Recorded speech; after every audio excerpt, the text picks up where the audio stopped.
Bonjour les filles! Donc, cette semaine, on voit les sections 2.1 et 2.2 de votre manuel essentiel. Ça va porter sur les mélanges. Donc, vous allez voir, on va parler de soluté, de solution, de comment on mélange le tout. Et la semaine prochaine, dans la section 2.3, on va voir les techniques de séparation des mélanges. Donc, on va y aller tout de suite avec la section 2.1 qui porte sur les mélanges. Donc, un mélange, ce que vous devez retenir, c'est une association de plusieurs substances. Ça, c'est vraiment le mot-clé.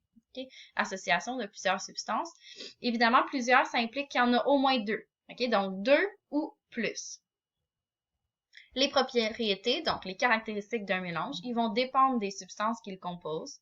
Donc, par exemple, si j'ai un mélange avec du jus de pomme versus du café, c'est sûr que le goût sera pas pareil, la couleur sera pas pareille, la chaleur, tout ça. Donc, les caractéristiques, ça dépend vraiment de ce qui est mélangé.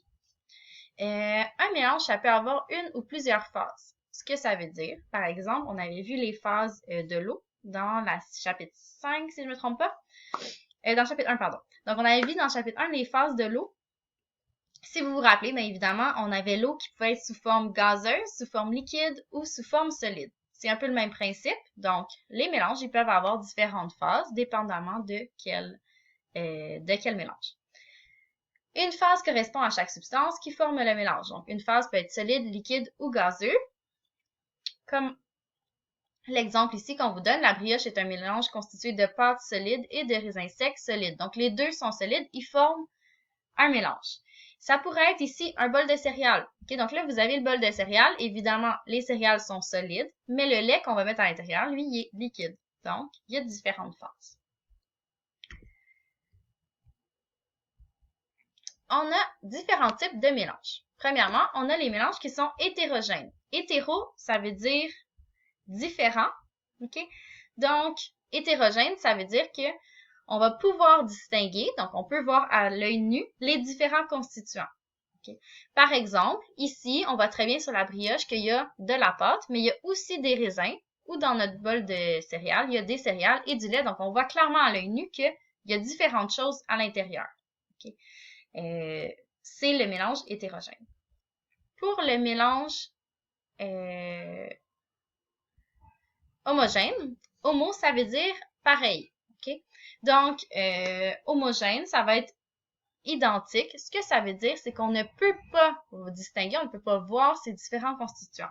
Ce que ça veut dire, c'est qu'on sait que dans notre mélange, il y a plusieurs choses qui sont ensemble, mais physiquement, quand on regarde juste avec nos yeux, on ne voit pas les différentes choses qu'il y a à l'intérieur. Par exemple, l'air. Okay? Dans l'air, on avait vu qu'il y avait de l'oxygène, de l'azote, du CO2, mais physiquement, quand on regarde à l'extérieur, on ne voit pas les différentes particules, les différentes molécules de gaz qu'il y a. Même chose pour le jus de pomme. Okay? On sait qu'il y a plusieurs choses dans du jus de pomme. Il n'y a pas juste du jus de pomme, il y a du sucre, il y a de l'acide citrique, il y a plein de choses. Mais on sait que, mais quand on regarde notre verre de jus de pomme, par contre, c'est tout de la même couleur. Okay? Fait que c'est ce que ça veut dire. On peut juste voir une seule chose à l'œil nu. On distingue pas les différents composés.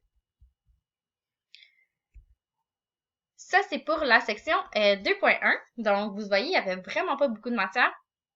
Pour la section 2.1, vous allez pouvoir faire les pages 52 à 54 et les activités supplémentaires 2.1a et 2.1b. C'est super, super, super important pour ce chapitre-là que vous fassiez les exercices en ligne. OK? Je veux vraiment que vous les fassiez sur ma biblio-RP. Il ne faut pas oublier parce que sinon, moi, je ne pourrais pas voir où vous êtes rendu puis je ne pourrais pas voir vos notes. OK? Donc là, je sais qu'il y en avait qui le faisaient dans le manuel puis je sais que vous aimez ça, mais honnêtement, sur ordinateur, ce chapitre-là, absolument. Donc, on passe à la section 2.2. La section 2.2, c'est sur les solutions. Les solutions, c'est un mélange qui est homogène obligatoirement. Donc, il y a plusieurs substances, deux ou plus, et on ne peut pas voir à l'œil nu les différents constituants. Ça, c'est super important. Exemple, de l'eau sucrée, ben c'est du sucre qui a été dissous dans l'eau, donc on sait qu'il y a un mélange, on sait qu'il y a deux choses au moins, il y a de l'eau et du sucre, mais on ne voit pas les petits grains de sucre qui sont dissous. Okay? Même chose quand vous faites du Kool-Aid. Okay? Donc, quand vous mettez votre petite poudre de jus dans l'eau, vous brassez, la poudre, elle disparaît, il reste juste votre jus coloré. Okay? C'est exactement ça, un mélange qui est homogène et bien, qui est devenu une solution. Pour les solutions, okay? Dans une solution, il y a un soluté et un solvant. Ça, vous vous rappelez, on en avait parlé un petit peu dans le chapitre 1, on va en reparler aujourd'hui pour être sûr ce que ça veut dire. OK, donc, solution, c'est constitué de un soluté et un solvant. Le soluté, c'est la substance qui est dissoute dans le solvant. Ce que ça veut dire, okay, c'est lorsque je fais mon jus, mon eau à saveur. Là, okay, quand vous prenez les petits sachets de poudre sucrée, okay, puis que vous le mettez dans votre eau pour que ça change de couleur ou que ça change le goût. Okay. La petite poudre, ça, c'est votre soluté. Okay. Puis le solvant, c'est le liquide, c'est la grande quantité. Il va toujours avoir plus de soluté que de solvant. Toujours, toujours. Okay?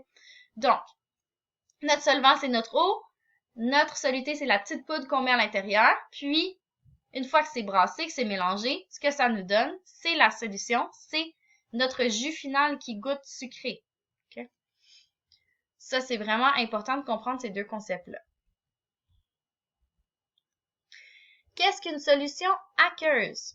Okay? Une solution aqueuse, c'est dont le solvant est l'eau. Exactement ce qu'on disait tout à l'heure avec le Kool-Aid ou le jus que vous mettez la poudre à l'intérieur. C'est exactement ça. Donc, c'est lorsque le solvant, c'est vraiment de l'eau. Okay? L'eau, le soluté, il peut avoir différentes, il peut être plusieurs substances différentes. Ça peut être de l'état solide, liquide ou gazeux. Okay? Si par exemple, je décide de prendre mon eau, OK? Puis que je décide de mettre du colorant. Mais encore une fois, le colorant, même s'il n'est pas en poudre, il va être quand même un soluté parce qu'il est en petite quantité puis il va être dissous dans toute notre grande quantité d'eau. OK?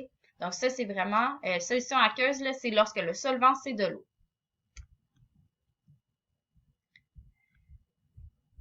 Dans une solution aqueuse, le soluté peut être solide, il peut être liquide, le vinaigre par exemple, OK? Ou